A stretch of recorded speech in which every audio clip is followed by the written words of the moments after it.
I suppose we won't get many questions because we were last in the session. I know you must all feel a bit peckish, but if there are questions, we're still on time. Are there any questions in the room?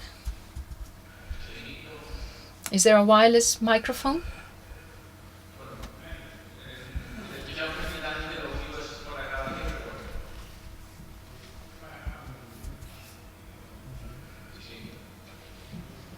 Yeah, sorry, we cannot translate without any sound.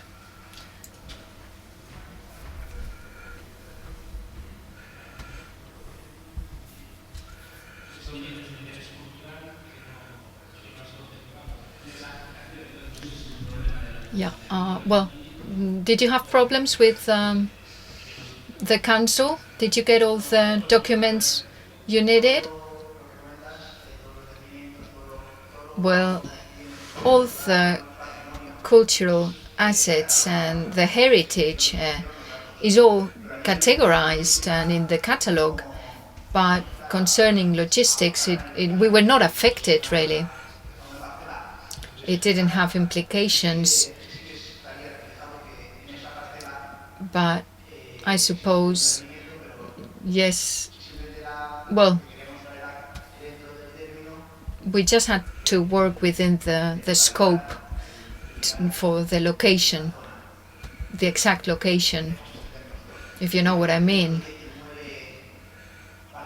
There were 119 lots, which or sites considered to be heritage sites.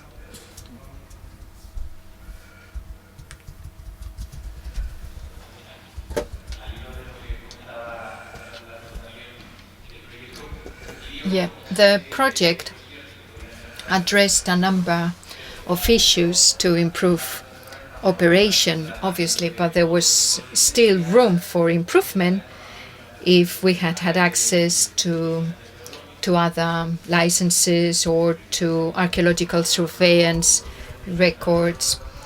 And yes, in this case, the council improved it itself. As Ernesto said, I followed the guidelines of the association. I developed the project, but obviously there were certain requirements. It was not up to me. And obviously in 4 months, which was my time, my project time, 4 months, I did what I could. I entered the records, and then I only had 2 months for the final piece of work. Well, all the presentations were very interesting in my opinion, because you made the most of the data and you analyzed them thoroughly. And I suppose one of the difficulties in this type of work is to have access to information and in an automatic way, if possible. What's your experience in this respect? How did you do the energy reports? Was it all done manually? Were data collected manually? We asked the IBAFE to give us the information about Lydia, and IBAFE sent us a spreadsheet, and on that spreadsheet not all the information on the label was included, and no distinction was made between usual residences or whether a building was a home dwelt by a family or if it was used commercially. So with the database of the IBAFE, I had to extend some fields, add other fields, so that the database could have more fields for the searching, for me to be able to work with the data. Yes, but it was almost done manually. Yeah, for the Mislata case, and as happens with other projects that I coordinate, when my students go to the town hall, and I also work for a particular council, you are always afraid because things can be very complicated or you may not be given any information. And that was the case with the Mislata project. My student was not given any data. He had to collect it himself. Fortunately, with maps, there is a lot of information, as Vicente said, and therefore public information sources for cartographic data is a different story, a different thing. Thank you.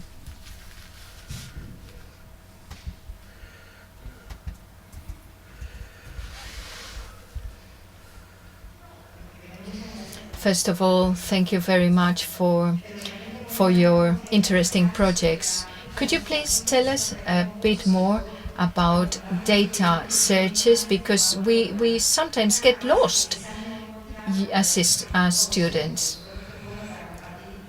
So the INE has all towns included in the payroll of 2001, and it facilitates our work, but sometimes it's hard to find what you're looking for. I will answer on behalf of the student that could not come today. Yeah, the website of the INE, I did tell him, I recommended him to look it up. But when the project was done, it was not graphically covered.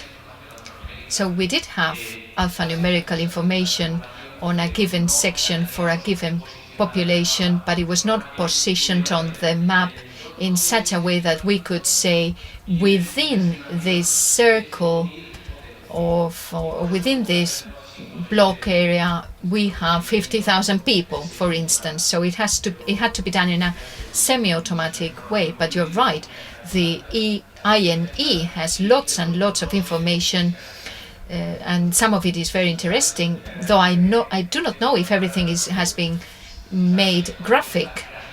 Is the information included graphically by section, by census section? I think it is. In fact, we download information from it. I can check it and come back to you. But yes, I think we do have it. And I think we were downloading things from INE without a previous permit, I think. I think it is available. Well, this project was done 3 years ago. Yeah, I think it was already available in 2007. I will check myself too, because I'm very interested. Yes, I think it is, and for the whole of Spain. Yeah, and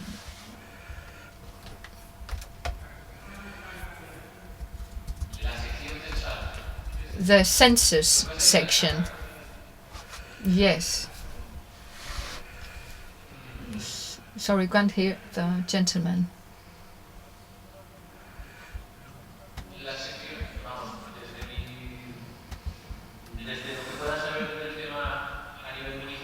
As far as I know, the census section is a geographic distribution which changes quite a lot, while districts do not change.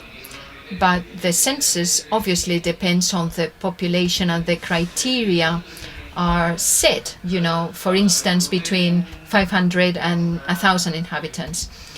So when a new urban development takes place in a particular area, the graphic contour may change.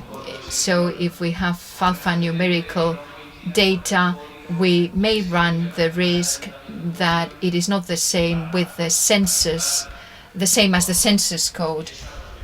So, but I may be wrong. And yes, I think you could be faced with that situation. The census information is very variable. It changes. But anyway, thank you very much for your comments. The first thing I'm going to do when I go back to my office is that precisely, because it's really interesting.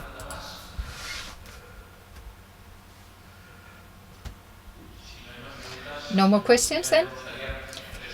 Well, if I may, I would like to summarize the session a little bit to stress the most important elements in each presentation. We saw a GIS case for a private architect's practice and an office.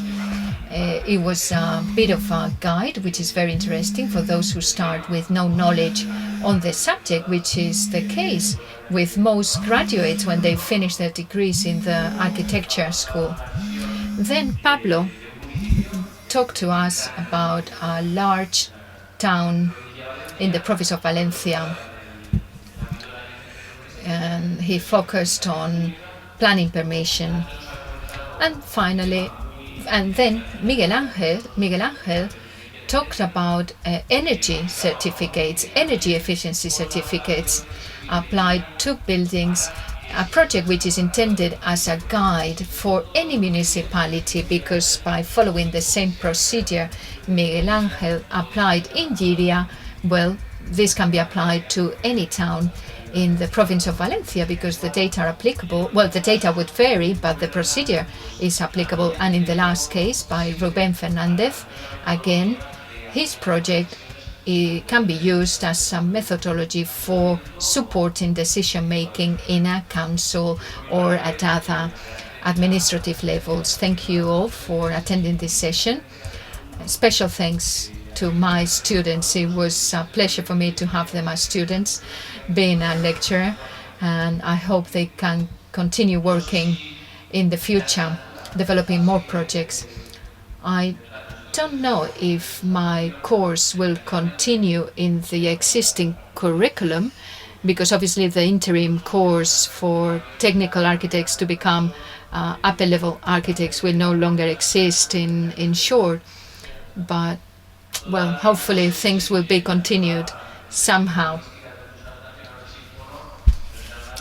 It'll be nice to continue having a course on GIS, on Geographic Information Systems. If that's not the case, we will continue preaching, if I may use the term, and stand up for the use of GIS systems. That's all from me. I don't want to get you bored, stiff. So let's go and have lunch. It's time for lunch, definitely. Should you need anything from me, I'll be entirely available. Thank you.